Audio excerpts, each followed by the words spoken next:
Government ने एक और ख़तरनाक चीज़ आपके ऊपर डाली है। प्रॉपर्टी का बुरा हाल इस वक्त हुआ है, अब इसमें मज़ीद बुरा हाल करने के लिए इसके दर पे है गवर्नमेंट, और एक नया टैक्स आया है। यानी अब रेंटल इनकम के ऊपर एक नई चाल चली है गवर्नमेंट ने। मैं हूं इंतखाब सूरी और आप देख रहे हैं प्रॉपर्टी अपडेट्स।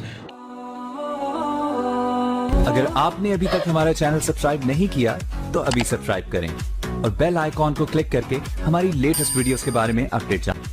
अच्छा, आपको बताना मकसद ये है कि आज की वीडियो में कि इस वक्त जो है ना, पहले रेंटल इनकम होती थी, रेंटल इनकम के ऊपर टैक्स देना होता था। ज़ाहिर है कि अब ये मामला होता ये था कि जो किराएदार या मालिक मकान, जो लोग शो करते थे किराया, इतना किराया है तो उस पर वो जो है टैक्स लगता था।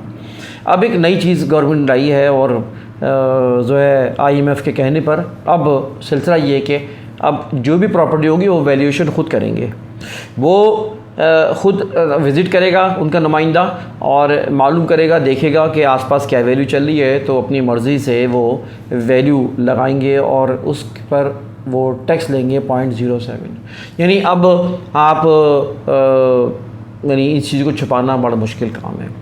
तो लिहाजा अब तैयार हो जाए वो लोग जिनकी प्रॉपर्टीज़ हैं किराए के ऊपर। अब उनको जो है ना एक वैल्यूएशन के बाद उसके पर टैक्स देना होगा जो कि 0.07। किसी की अगर 1 करोड़ की प्रॉपर्टी है तो उसको 7,000 टैक्स देना पड़ेगा। किसी की मिसाल के तौर पे 80 लाख की प्रॉपर्टी है तो उस पर आप 0.07 निकाल लें तो वो तकरीबन 5-5.5 हज़ार बनता है। तो ये आपको जो है ना टैक्स देना होगा, और साथ साथ ये कि कुछ अखराजात और कुछ दीगर चीज़ें भी हैं। आप अपने जो लोग भी रिटर्न फाइल करते हैं या अपने टैक्स देते हैं, आपका वकील आपको बता देगा। अब जाहिर है कि वो कुछ अखराजात होते हैं वो भी शो करने होते हैं, शो कर सकता है। सेशन का काम कर रहे होते हैं जब उनको बहुत से और भी रास्ते पता चल सकते होते हैं, वो किस तरह करते हैं वो आप जानते हैं।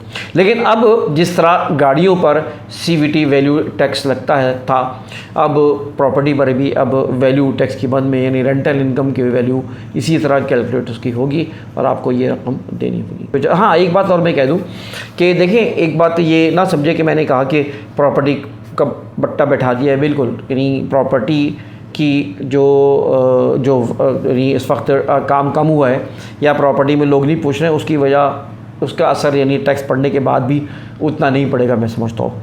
क्योंकि जिसने प्रॉपर्टी 2-3 करोड़ की ख़रीदनी है तो वो उसके ऊपर अगर कुछ टैक्स देता है तो कोई बात नहीं, 3% टैक्स दे रहा है, 4% टैक्स दे रहा है, 5% टैक्स दे रहा है। हाँ, अलबत्ता अगर फाइलर हैं तो आपको चले नुकसान होता नहीं है, लेकिन अगर नॉन फाइलर हैं तो उसके ऊपर टैक्स जो है वो ज़्यादा देना पड़ता है, ज़्यादा बढ़ जाता है वो।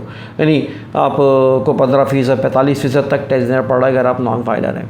तो मकसद ये है कि हर वक्त तो प्रॉपर्टी ख़रीदती बेचती हैं, हाँ वो लोग इफ़ेक्ट करेंगे जो जिन्होंने बिज़नेस बनाया हुआ था, इधर ख़रीदा उधर बेचा, उधर ख़रीदा इधर बेचा, इस चीज़ को किल किया है। और जो जेन्युइन काम है वो चलता रहेगा, जो नेचुरल इन्वेस्टमेंट है वो चलती रहेगी।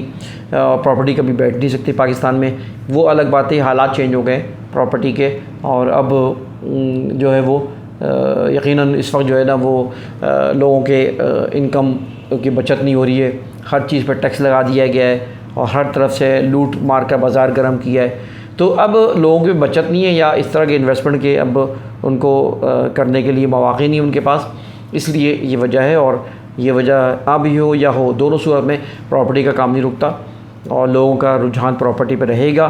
क्योंकि प्रॉपर्टी बहरहाल मैं वही कहता हूँ कि अगर डॉक्यूमेंट सही हो तो प्रॉपर्टी कहीं नहीं जाती आपकी, आपको कभी नुकसान नहीं होगा। प्रॉपर्टी आपके पास पोजीशन पावर होनी चाहिए, बस टाइम लेगा, लेट होगा लेकिन फ़ायदा होगा, जिस तरह पहले प्रॉपर्टी में फ़ायदा होता रहा है। तो जो काम करने वाले वो उम्मीद रखें।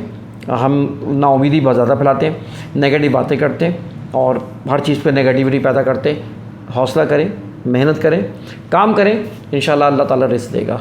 इंतखाब सूरी को इजाज़त दीजिए। अल्लाह हाफ़िज़।